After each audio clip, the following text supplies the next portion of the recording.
सामयिक मुद्दों पर मीडिया के रुख और रुखाई की परतें खंगाल, यह स्तंभ समर्पित है विश्व के पहले पत्रकार कहे जाने वाले देवर्षि नारद के नाम।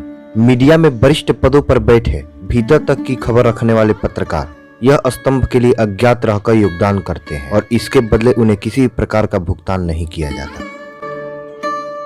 लोकतंत्र के एक स्तंभ के रूप में भारतीय मीडिया का एक बड़ा वर्ग दिनों दिन हास्यास्पद होता जा रहा है।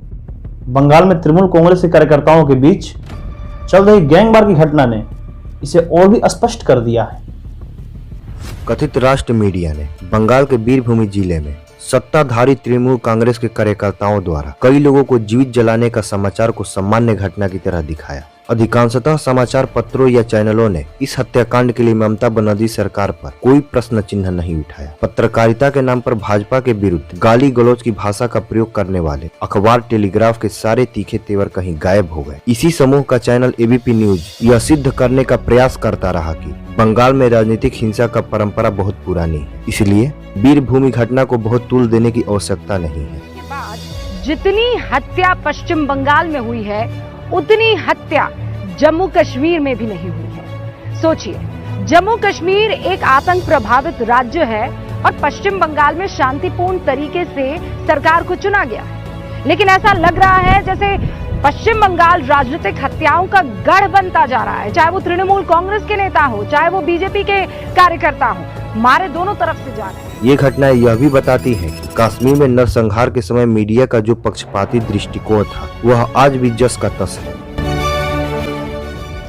किसी समाचार को अपनी व्यापारिक अथवा वैचारिक कसौटी पर कसने वाला यह मीडिया लोकतंत्र के लिए आत्मघाती है। जिन मीडिया संस्थानों ने कश्मीर में हिंदू नरसंहार को दबाए रखा, वे अब फिल्म द कश्मीर फाइल को मिल रही व्यापारिक सफलता का लाभ उठाने के प्रयास में है। इसमें आज तक चैनल सबसे आगे है। वर्ष 1990 में इसी की पत्रकारिता इंडिया टुडे ने रिपोर्ट में छापी थी कि कश्मीरी हिंदुओं के पलायन के लिए राष्ट्रीय स्वयंसेवक संघ और भारतीय जनता पार्टी दोषी है।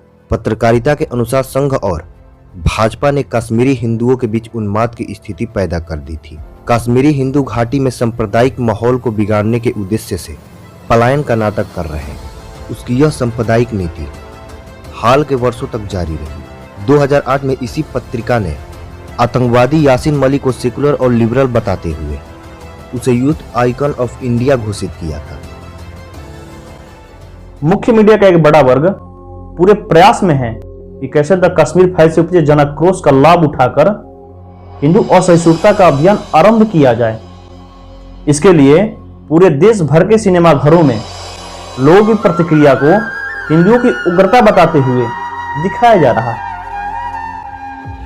छोटी मोटी घटनाओं को तुल दिया जा रहा है ताकि भविष्य में बनने वाली ऐसी किसी भी फिल्म में रुकावट डालने का आधार बनाया जा सके। इसी मानसिकता का परिणाम है कि महाराष्ट्र में द कश्मीर फाइल को देखने गई महिलाओं के भागवत दुपट्टे हॉल के बाहर उतरवाने का समाचार भी सकारात्मक ढंग से दिखाया गया, जबकि ऐसे चैनलों के लिए हिजाब उनकी स्वतंत्रता का प्रतीक है। किसी को इसमें महाराष्ट्र सरकार की तानाशाही नहीं दिखी।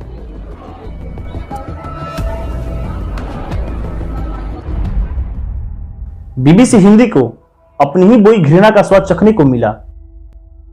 उसने होली पर एक पोस्ट किया था जिसमें 2 मुस्लिम होली खेल रहे थे। इस पर इस्लामिक कट्टरपंथियों ने बीबीसी हिंदी पर गालियों की बौछार कर दी। उनकी शिकायत थी कि किसी मुस्लिम महिलाओं को गैर मर्द कैसे छू सकता है। हिंदुओं को असहिष्णुता बताने वाले बीबीसी हिंदी ने चुपचाप सारी गालियां सह ली। बीबीसी और उसकी जमात के मीडिया संस्थान बीते कुछ समय से हिजाब और बुर्के के समर्थन में एकजुट है।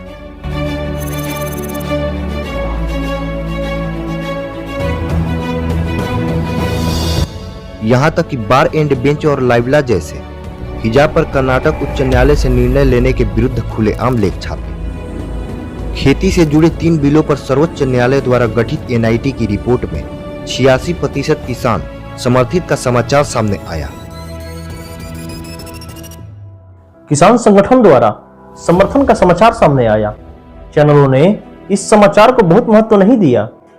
क्या उनसे पूछा नहीं जाना चाहिए कि मात्र 14% किसान आंदोलन को क्यों विश्वव्यापी विरोध बताने का प्रयास किया जा रहा था? समाचार पत्रों और चैनलों ने बताया कि विश्व हैप्पीनेस इंडेक्स में भारत पिछड़ गया है। मीडिया के एक वर्ग विशेष ने दबाव दिया कि केंद्र में भाजपा सरकार बनाने के कारण भारतीयों में अप्रसन्नता है। प्रश्न उठता है कि ये इंडेक्स कैसे बनते हैं, क्यों इसमें हमेशा भारत की स्थिति बुरी बताई जाती है।